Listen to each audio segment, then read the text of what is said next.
So let me ask you a question, and it's going to sound a little insane. They're ready. Would you be willing to pay thousands of dollars, I mean, really open up the wallet, to have someone suffocate you, freeze you, or literally stab you 125 times, So I think for fun. just so you could feel a tiny bit younger? But like that, it sounds less like a wellness routine and more like a, I don't know, a very expensive interrogation. Right. But this is the weird, wonderful, and yeah, slightly masochistic world we are diving into today. Biohacking. The wild frontier of biohacking. And I don't mean the, drink more water kind. That's too easy. We're talking about this modern obsession with becoming a human guinea pig. It is a fascinating field. It's moved way beyond just being healthy into Yeah. this whole realm of optimizing your biology. Exactly. And we've got a stack of notes here from a guy who actually went out and did the most extreme, high-budget sort of celebrity health hacks. So we don't have to. He tortured himself for science. He really did. And while it sounds crazy, and let's be honest, some of it absolutely is, there's an underlying logic to the madness. There is. Logic. You call getting stabbed in the spine logical. In a biological sense, yeah. It basically boils down to one concept, hormesis. Hormesis. Okay, unpack that. Is that like a Greek god of pain? Close. It's the Goldilocks zone of stress. The whole idea is that you annoy the body, you stress it just enough that it triggers these ancient biochemical pathways to fix itself. So you're basically bullying your cells into becoming more resilient. You are. We're hurting ourselves to heal ourselves. It's all about epigenetics. Oh, okay. Think of your genes like a piano. You can't change the keys. That's your DNA. You're stuck with it. But you can change how the music is played. And these stressors, the freezing, the starving, the needles, they're trying to flip the switches on that piano. Exactly. To play a younger song. I like that image, flipping the switch from creaky polka to rock anthem. But here's the mission for this deep dive. We are going to walk through the celebrity extremes The stuff that costs a fortune. and compare it to the budget reality. We want to know, do you need a Hollywood budget to hack your biology, or can you just be miserable for free? It's the age-old question. Can I buy health, or do I have to earn it through suffering? Let's find out. We're starting with what I call the pincushion phase, Needles. all about needles, specifically peptides and stem cells. Now, peptides are having a huge moment right now. They are. You hear about them in every gym, every wellness clinic. And I feel like most people hear peptide and just kind of nod along, like, is it a drug? Is it a protein? Is it magic? Think of them as instructions. Yeah. A peptide is just a short chain of amino acids. It's like sending a specific text message to your body telling it to do one thing. Heal this tissue or lower inflammation. Exactly. Release growth hormone. Very specific commands. Okay, so our human guinea pig decided to test this out. He's got arthritis, old sports injuries. Basically, he's lived a life. You beat up. He loads up on two specific peptides, BPC-157 and thymosin alpha-1. The heavy hitters. BPC-157 is interesting. It's actually derived from a protein found in gastric juice. Stomach juice. Lovely. Yeah. It's supposed to be the repair signal for tendons and ligaments. Thymosin is more for the immune system. Right. So he's injecting himself, waiting for the magic. He's expecting to wake up feeling like Wolverine, regenerating instantly. Yeah. And nothing. Really? He said he felt almost zero change. For all the hype, all the needles, the verdict was totally anticlimactic. That's actually a very common result that people just don't talk about. Sometimes the body just ignores the text message.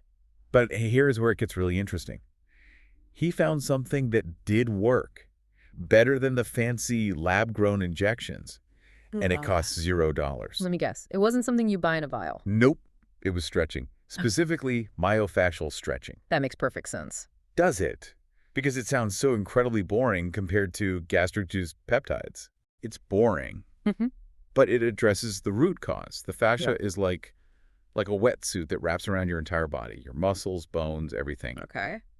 If that wetsuit is dried out and tight, it doesn't matter what chemicals you inject. The structure is compromised.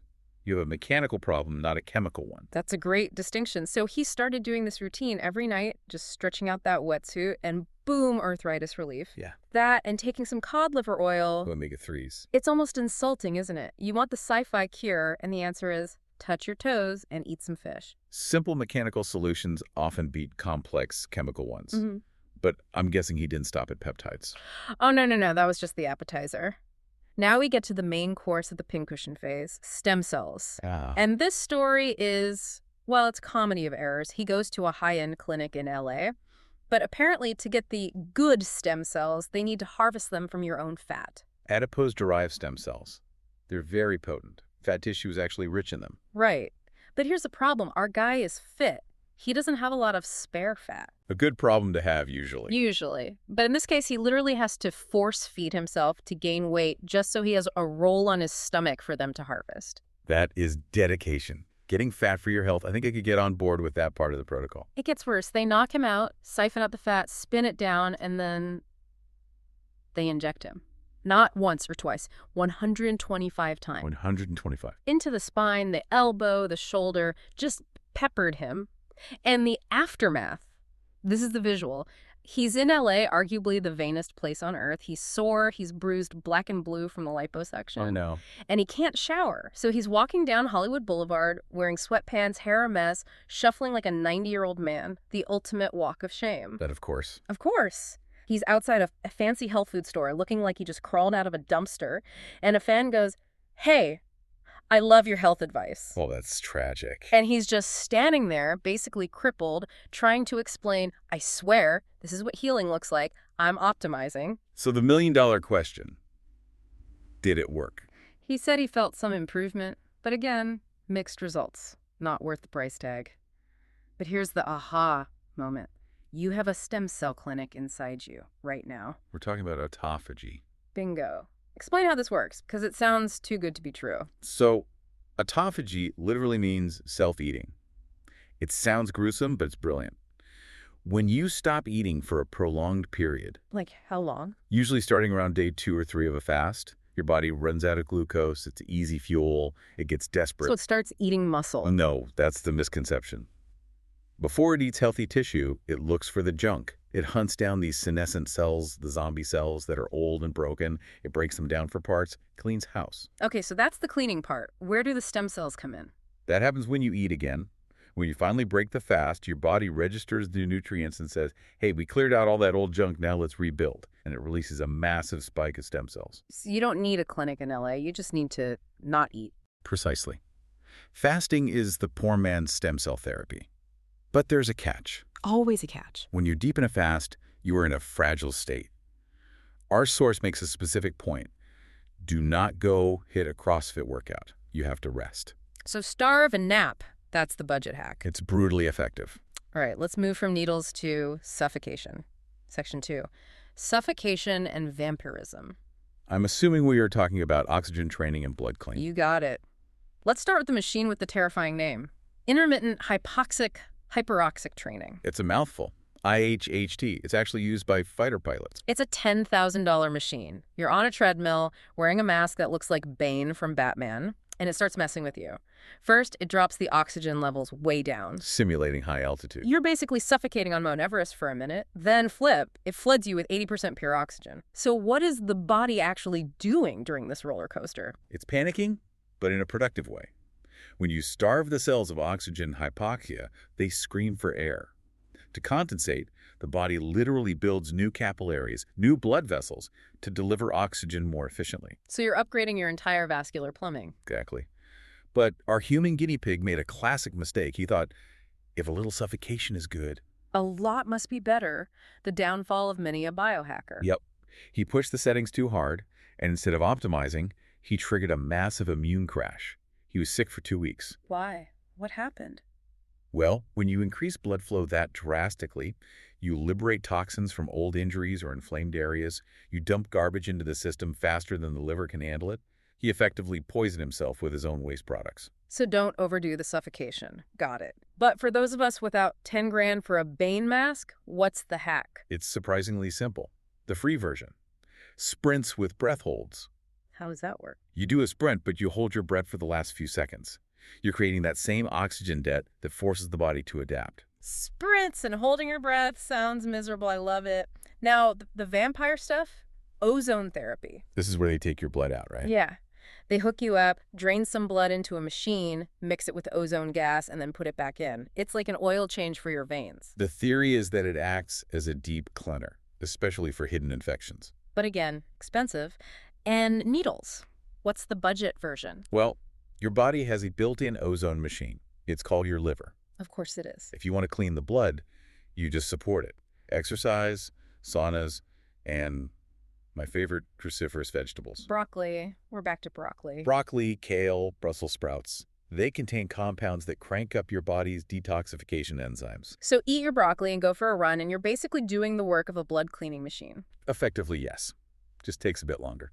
I love how all these expensive hacks circle back to eat veggies and exercise, but stick with us because we are entering the final zone. Section 3, the extremes. You're talking about dry fasting. Dry fasting. We talked about fasting before, but this means no food and no water. This is controversial. Most medical professionals hear this and think you will die in 3 days. Exactly, the rule of 3, right? But our source says there are groups of people doing this for 11 days. I need to jump in here with a massive disclaimer. Please, nobody try that without medical supervision. That is extreme. Seriously, do not try this at home, but the science, it's wild. What happens when you cut off water? It triggers survival genes that water fasting just doesn't touch. But the most surprising part is where the water comes from. Biological water. Yes. Think about a camel. The hump isn't full of water, it's fat. When you metabolize fat, the chemical reaction combines hydrogen from the fat with oxygen from the air. The result is H2O. Wait, so for every pound of fat you burn? Your body creates slightly more than a pound of pure metabolic water. You are literally drinking your own body fat. That is disgusting and amazing. That's incredibly efficient. But there's a warning here. Our guy decided to try this. No water, no food. And because he can't sit still, he decides to go out and do gardening in the heat. Terrible idea. He said it was brutal. If you're going to simulate a desert trek, you should probably lie down in the AC. Right. And he raises a valid critique of the drink, drink, drink culture. Constantly flushing your system can deplete minerals, especially sodium. So maybe we aren't meant to be water balloons. Okay, the final hack. The one everyone loves to hate. The ice bath. The modern rite of passage. If you didn't Instagram your ice bath, did you even biohack? Exactly. He has a tub set to 50 degrees Fahrenheit, which honestly doesn't sound that cold until you get in. Oh, 50 degrees is plenty cold to trigger the shock response. He describes the mental battle perfectly. Every cell in his body is screaming, "Don't do it! We are tropical apes! We don't belong in here!" That's the fight or flight response, just going haywire. And he has to override it. He says the key is the breathing. If you panic, you lose. Regulating the breath calms the vagus nerve. It tells the brain, we are cold, but we are safe. But here's the payoff. He doesn't do it for his muscles. He does it for his brain. He says after 5 minutes in the ice, his focus and mood just skyrocket. There's a physiological reason for that. It's the mitochondria. The powerhouse of the cell. We finally get to say it. So normally, mitochondria make energy. But in extreme cold, they shift gears. They stop making energy and start generating heat to keep your body at 98.6 degrees. How do they do that? They uncouple. It's a process where they intentionally waste energy to produce heat. You're turning your body fat into a furnace. That, plus the norepinephrine release in the brain, clears brain fog like nothing else. And the budget hack, because those tubs are expensive. Cold showers, or honestly, just stick your face in a bowl of ice water. Just the face. There's something called the mammalian dive reflex. Cold water on the face instantly lowers your heart rate and calms the system. You don't need the $5,000 tub. It's the recurring theme, isn't it? It is. So let's bring this all together. We've looked at peptides, fat-sucking stem cell clinics, suffocation masks, and starvation. What is the big takeaway here? The takeaway is that the body is an anti-fragile system.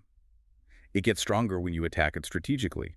Whether it's the heat of a sauna, the cold of an ice bath, or the scarcity of food, these stressors force the body to optimize. And the best news is, you don't need the celebrity budget. The most effective hacks we discussed, fasting, stretching, cold showers, they're all free. They just cost comfort. And that's the price. You have to be willing to be uncomfortable. Which brings us to the final thought. We spend our entire modern lives trying to be comfortable. Air conditioning, soft chairs, constant snacks. But looking at all this science... It raises the question, is comfort actually the problem? Exactly. We spend so much energy trying to be comfortable, but what if comfort is the very thing that is making us old? Maybe the fountain of youth isn't a magic potion. Maybe it's just suffering a little bit more. A cheery thought to end on. I'm gonna go turn my shower to cold. Thanks for diving in with us. Stay curious.